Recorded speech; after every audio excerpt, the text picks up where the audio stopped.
Otro de los cambios que creo que también generó así como, wow, ¿y qué es esto? Bueno, anima el uso de naloxona, ¿sí? A las personas de la comunidad, ¿sí? Ante la sospecha de una intoxicación. Por suerte nosotros acá no tenemos tanto problema con justamente este tipo de intoxicaciones, ¿sí?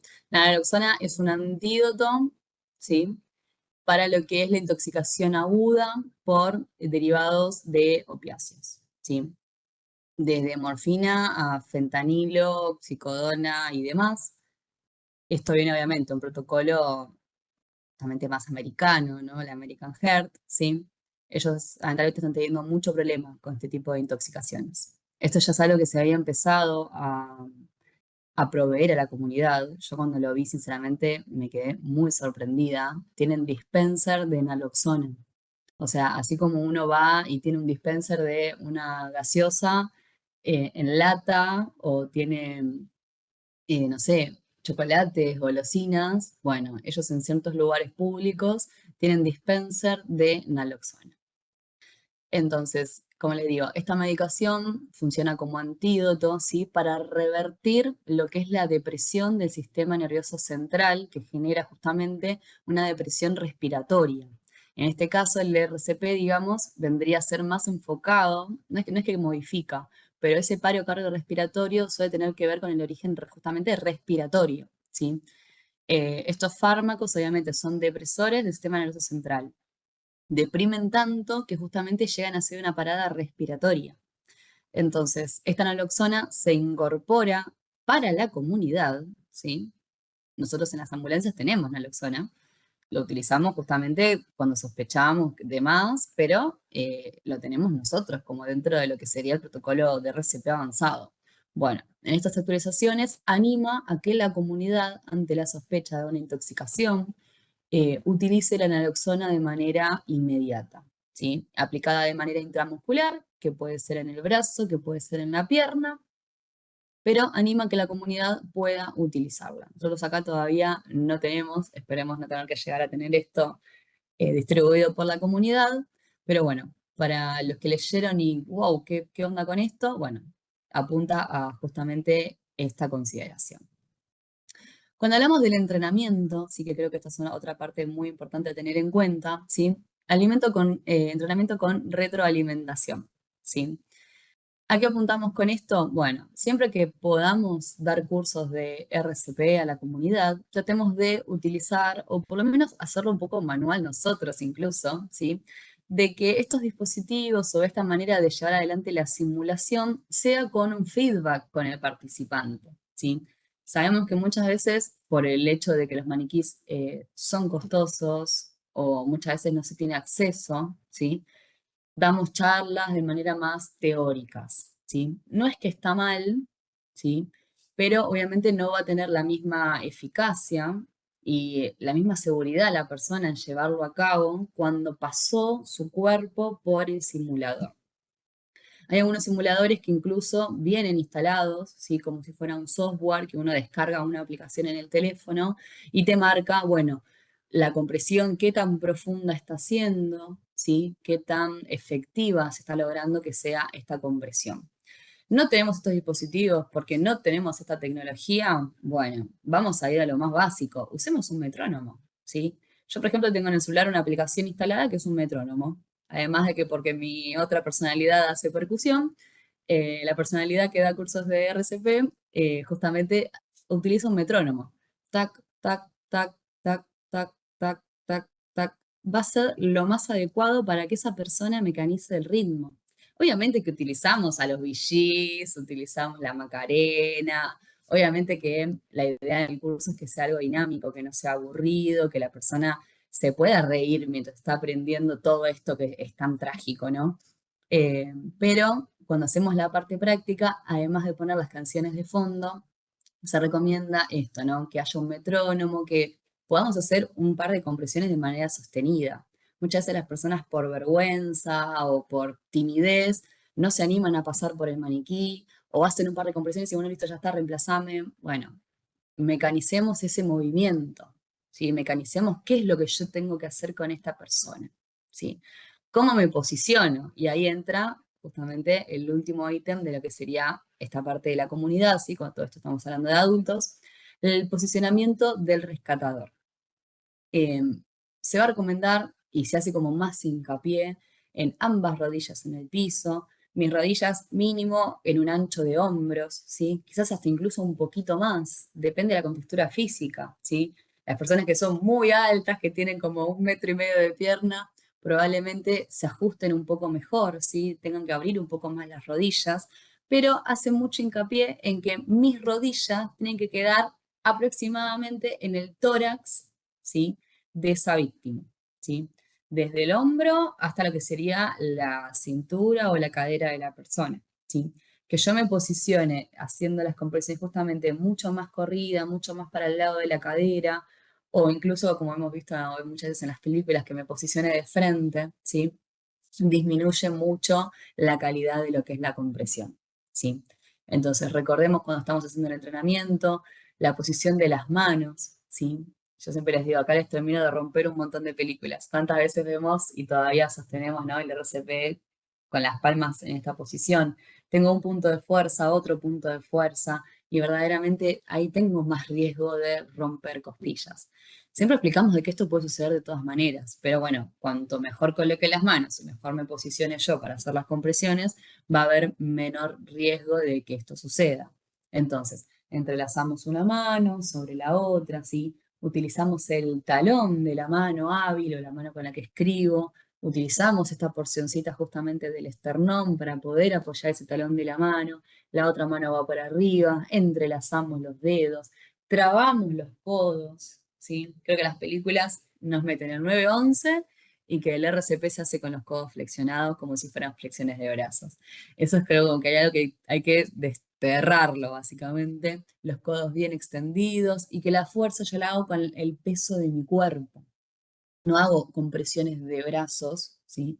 Muchas veces está la pregunta, no, porque yo soy flaquita y no tengo mucha fuerza. La vas a hacer con el peso de tu cuerpo. Si la idea es que yo me posicione bien, ¿sí? Acá tengo una imagen, bien por encima de la persona, utilizando el peso de mi cuerpo para hacer la compresión, que mantenga la espalda recta, ¿sí? Los brazos bien rectos, el talón de la mano sobre el esternón y como decimos acá, arrodillarse, ambas rodillas en el piso, las rodillas un poco abiertas, como les digo. Si yo tengo las piernas muy juntitas, voy a perder equilibrio, ¿sí? Entonces, al yo posicionarme con mis rodillas con un mínimo ancho de hombros o un poquito más, voy a estar en una posición bien adecuada, bien firme, para que yo pueda realizar las compresiones de calidad. Y como vemos la flechita, justamente la fuerza yo la voy a impulsar desde el peso de mi cuerpo, desde arriba hacia abajo, ¿sí? Yo tengo que comprimir utilizando mi cuerpo, no solo los brazos. Porque además, recordemos, una cosa es cuando yo paso por el simulador y hago 30 segunditos de RCP y listo, ya está, aprobé, a cuando estoy esperando 10 minutos, con suerte, una ambulancia, ¿sí? Entonces, el reanimador debería cambiar idealmente cada 2 minutos. Me agoto, estoy solo, alguien que pueda reemplazarme, ahí es donde se empiezan a abrir un montón de posibilidades y esto obviamente va a depender de la situación en la que se encuentre la persona, ¿sí? Pero recordemos que pasados los 2 minutos yo me empiezo justamente a agotar, me empiezo a fatigar y esas compresiones pierden calidad. ¿Por qué pierden calidad? Porque por lo general estoy tan cansado que no logro comprimir los 5 o 6 centímetros que yo debería comprimir en un adulto, ¿sí? Estoy tan agotada que no logro justamente hacer una compresión con una profundidad total, o estoy tan agotada que no logro, digamos, permitir esa descompresión de tórax, ¿sí? Recordemos, que creo que es un punto importante, yo no tengo que levantar las manos del pecho. Una vez que yo pongo las manos, van a quedar en esa posición. Entonces yo no es que levanto las manos para permitir esa descompresión, pero sí tengo que hacer ese movimiento, ese gesto, ¿sí? Para permitir que ese tórax vuelva a su posición anatómica. RCP en lactantes, y creo que esta es una de justamente los puntos que más dudas nos generó y que estamos como todos bastante sorprendidos. Yo por lo menos fue como algo wow que tuve que ponerme a investigar un poco, ¿sí? Porque justamente el RCP con 2 dedos lo tenemos marcado desde hace ya varios protocolos anteriores, ¿sí? Bueno, En esta actualización nos menciona que los dos dedos de manera vertical, que podemos utilizar índice y dedo mayor o dedo anular, bueno, estos dedos van a quedar descartados, ¿sí?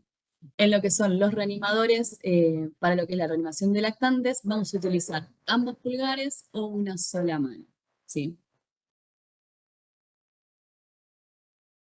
Bueno, yo les comenté que mis perros podían llegar a ladrar en este momento. Deme un segundito.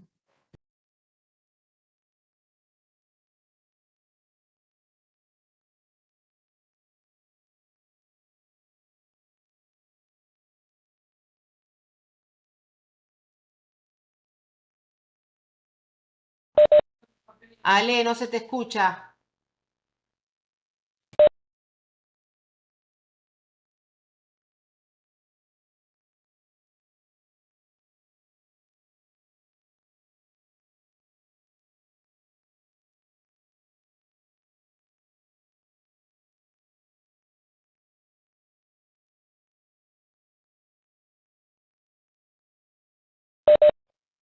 Ale, no se te escucha, el audio está apagado.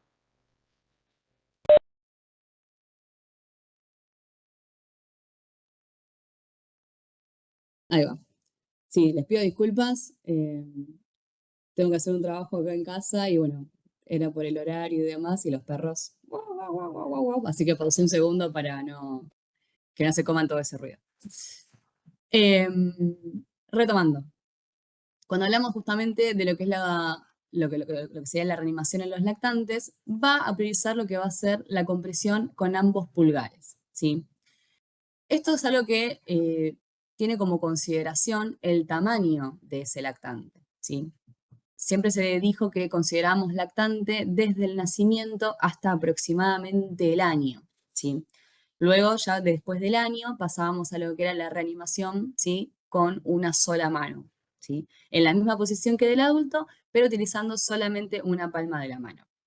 Cuando hablamos de los lactantes, esto de los dos dedos se modifica y pasa a tener una consideración de utilizar ambos pulgares, ¿sí? Yo ahí puse una imagen de dónde estarían ubicada la zona, ¿sí? Sería de la línea del pezón automáticamente por debajo, utilizando justamente una porción de este esternón, que recuerden que es un huesito plano que me articula, ¿sí? Las costillas, para bebés pequeñitos, ¿sí? Si el bebé ya es muy grande, es muy pesado y yo no puedo sostenerlo, ¿sí? No me da, digamos, lo que sería mis dedos entrelazados para que yo coloque los pulgares de esta posición, podríamos utilizar también una sola mano. Esto del año vuelve a considerarse que no es justamente algo tan exacto de lo que es la cuestión de la edad, sino más que nada lo que es la contextura física y el desarrollo de ese lactante, ¿sí? Un bebé que estuvo en incubadora, que nació muy pequeñito, prematuro, con bajo peso y demás, quizás al año todavía sigue siendo muy bebé. El límite se suele hablar que es cuando el bebé se empieza a mantener paradito, que empieza a caminar con ayuda. En este momento, justamente ya le cambia, ¿sí? La contextura física tanto de la cadera como el peso de su cabeza, que puede mantenerlo a sí mismo, ¿sí? Entonces, este tipo digamos, de contextura física ya podría utilizarse el una sola mano, ¿sí? Insisto, misma línea, misma posición que se utilizaba para los pediátricos, ¿sí? Pero considerando que de bebés más pequeñitos, ¿sí? La utilización de ambos pulgares. Cuando hablamos de lo que es la manera de Hemlich, ¿sí? Compresiones en el pecho y palmadas en la espalda. Esto se mantiene igual a como lo veníamos hablando. 5 compresiones, ¿sí? 5 golpes en la espalda. Quizás acá hace un poco más de hincapié en que esas compresiones en el pecho, ¿sí? No sean tan abdominales. Antes por ahí hablábamos mucho de lo que era la compresión en forma de J, ¿sí? Esto también se modifica un poco teniendo como la base que hablábamos al principio. La idea de estas actualizaciones es que unifiquemos cadenas, unifiquemos criterios. Entonces, la manera de Hemlis siempre se utilizó justamente realizando las compresiones desde el abdomen en forma de J e impulsando un poco hacia arriba, ¿sí? Acá se está intentando llegar a compresiones justamente en el pecho, iguales a las compresiones de RCP. Luego damos vuelta al bebé sin taparle la boca, sin obstruirle esa vía aérea, hacer esas palmadas en la espalda. Siempre recomendamos que también esas palmadas no sean rectas, como cuando hacemos un provechito o cuando le damos un golpe, sino que sea justamente un golpe que se inclina, ¿sí? Desde los omóplatos hacia, digamos, la altura de la cabeza para favorecer esa expulsión de lo que es ese objeto que está obstruyendo su vía aérea. Recordemos también que no está recomendada el barrido a ciegas, ¿sí? O el meter mano dentro de lo que sería la boca de ese lactante, ¿sí? Si yo veo el objeto, lo visualizo, trataré en el mejor de los casos, medio como con el dedito en forma de gancho, retirar ese objeto, pero nunca ir con las manos como si fueran una pinza a retirarlo, porque probablemente lesione o incluso clave más ese objeto, ¿sí? Si hay algo que no quedó del todo claro con esta parte, porfa escriban en los comentarios que, bueno, justo tuve esta distracción con los perros. Si algo no quedó del todo claro, obviamente lo volvemos a repasar.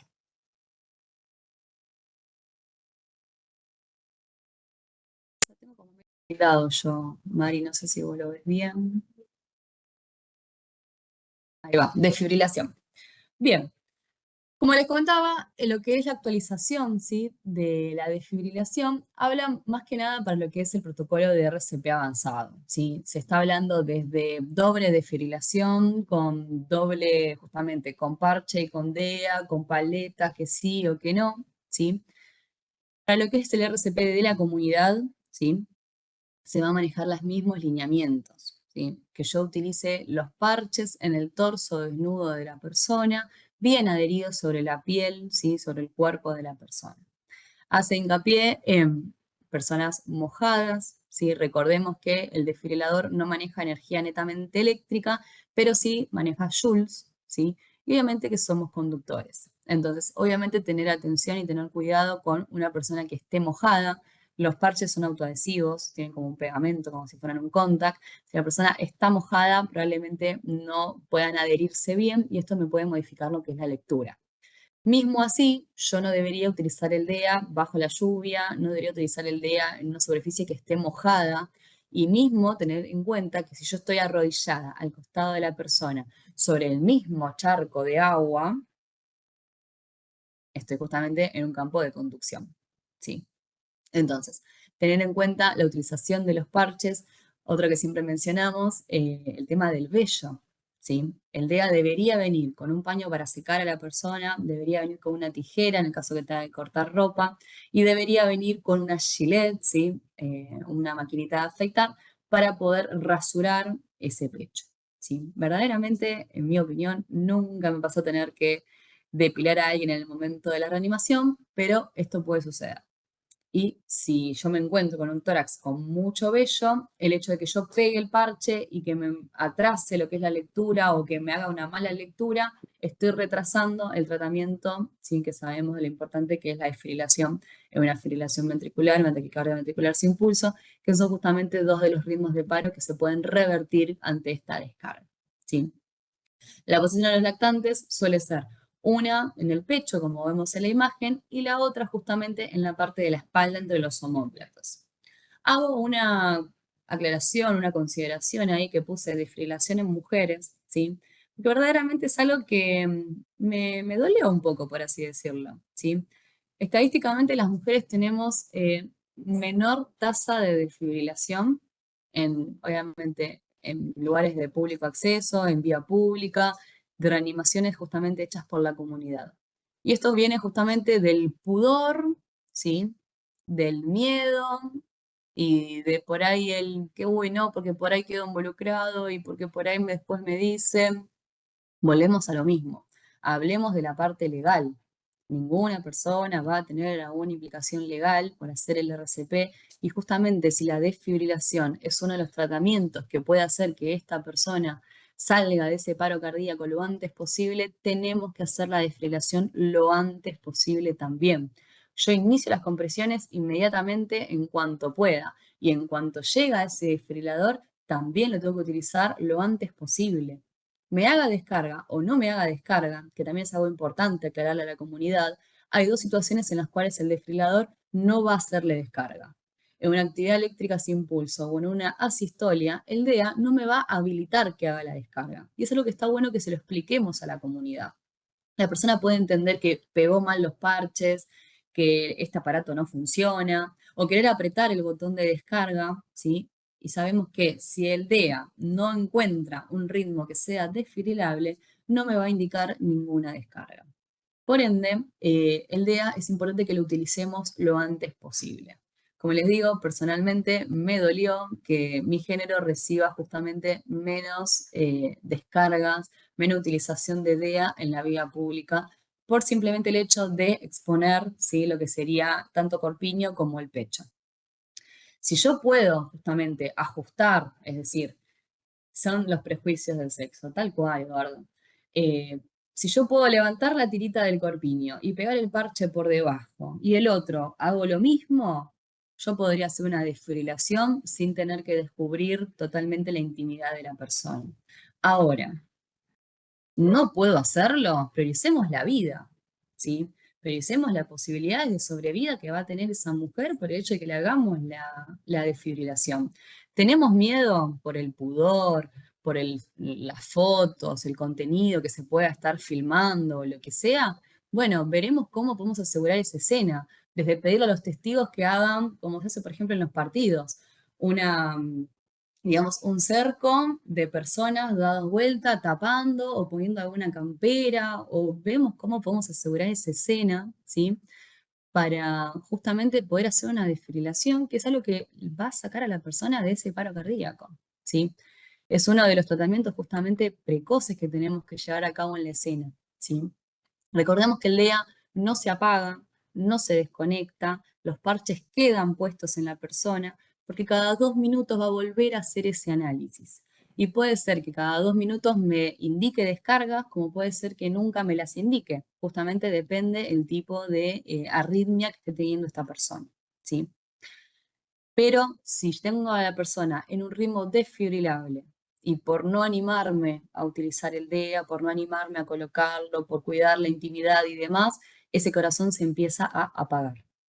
Cuanto más tiempo pasa, esa fibrilación empieza a perder justamente ritmo y cada vez pasa de una desfibrilación a una asistolia.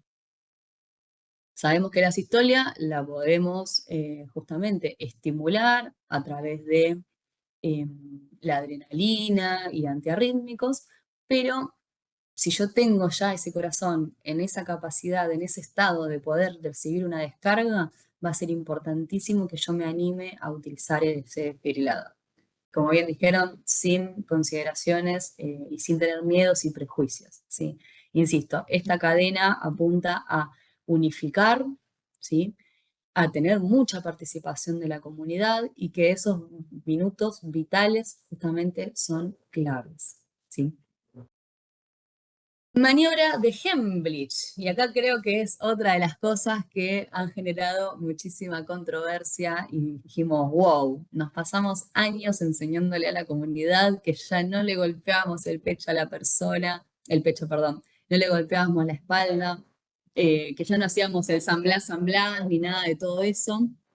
Bueno, hoy en la maniobra de Hemlich para los adultos vuelven, pero la ley los va a respaldar ante cualquier denuncia o algo recibido. Pero primero está la vida. Exactamente.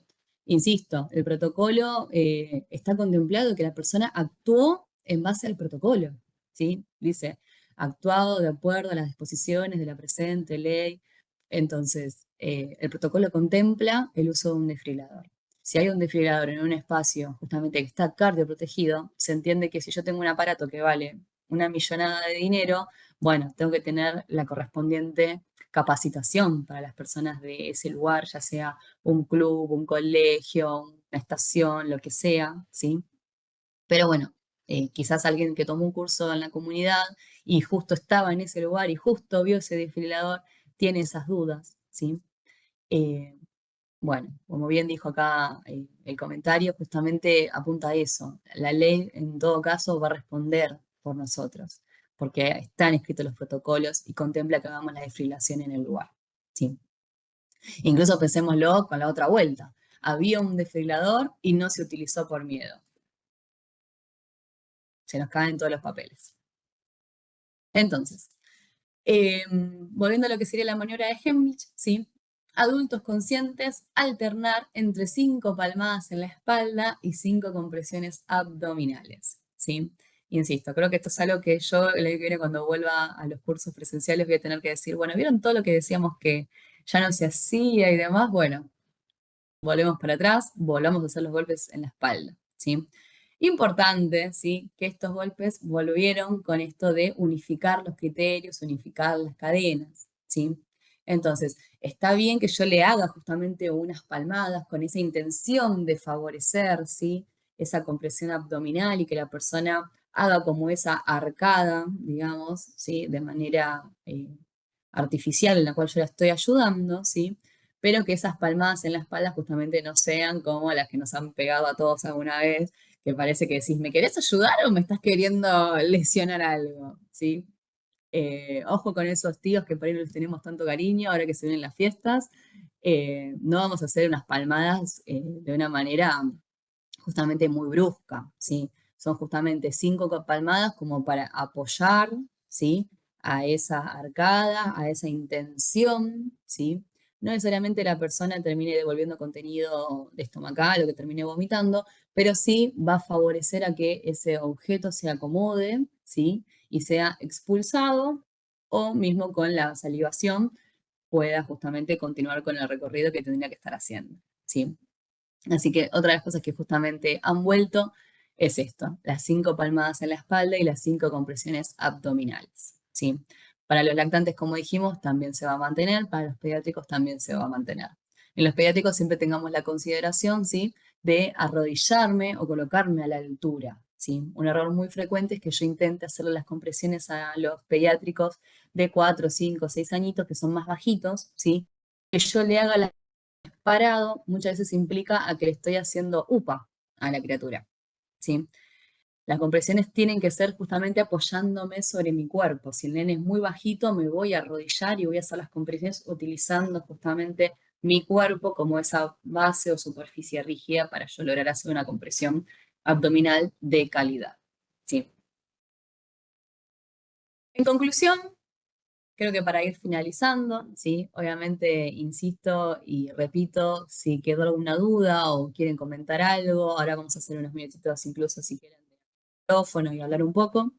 Este, creo que, bueno, la cadena, como les digo, unificada apunta a que ya no tengamos tantas dudas, ¿sí?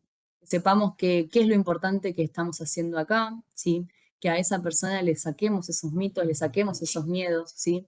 Tanto miedos de hago las compresiones, qué pasa si lastimo, si lesiono, si, bueno, ¿qué puede ser peor, ¿sí? Que estar en esta situación y que nadie se anime a hacer algo, ¿sí? Por ahí es un poco brusco decirlo, pero si no hacemos nada, esa persona se está yendo. Con el RCP estamos haciendo un soporte vital, estamos como, quédate acá, no te vayas, le estamos comprando tiempo a esa persona, tiempo de encontrarse con un desfibrilador, tiempo de encontrarse con el servicio avanzado de emergencias, tiempo de encontrarse con posibilidades. Yo a esta persona le estoy comprando posibilidades de sobrevida. Entonces, unifiquemos los criterios, ¿sí? Hablemos justamente con nuestra comunidad, hablemos con nuestros compañeros. Sabemos que el curso tiene, sí, como justamente empodera acá. Mariana, tomo tu comentario. El conocimiento empodera y saca miedo, saca mitos, ¿sí? Insisto, el RCP es el acto más solidario. Ojalá que nunca le tengan que llevar a cabo en su vida cotidiana, ¿no? Los que trabajamos sabemos que es algo parte de nuestro trabajo, pero que trabajamos en la salud o en una ambulancia, ¿no? Pero a la persona de la comunidad, ojalá que nunca la tenga que utilizar. Si yo estoy yendo a comprar a la panadería, no me gustaría encontrarme un paro en la esquina de mi casa. Pero que si me encuentro con esta situación, saber qué estoy haciendo, por qué lo estoy haciendo, y bueno, saber que puede salir bien o puede salir mal. Pero verdaderamente yo a esa persona le estoy dando una mano. Literalmente le estoy dando las 2 manos para que tenga posibilidades de sobrevivir. Así que bueno, gente, espero haber aclarado algunas cositas. Obviamente lo que es actualización está subida.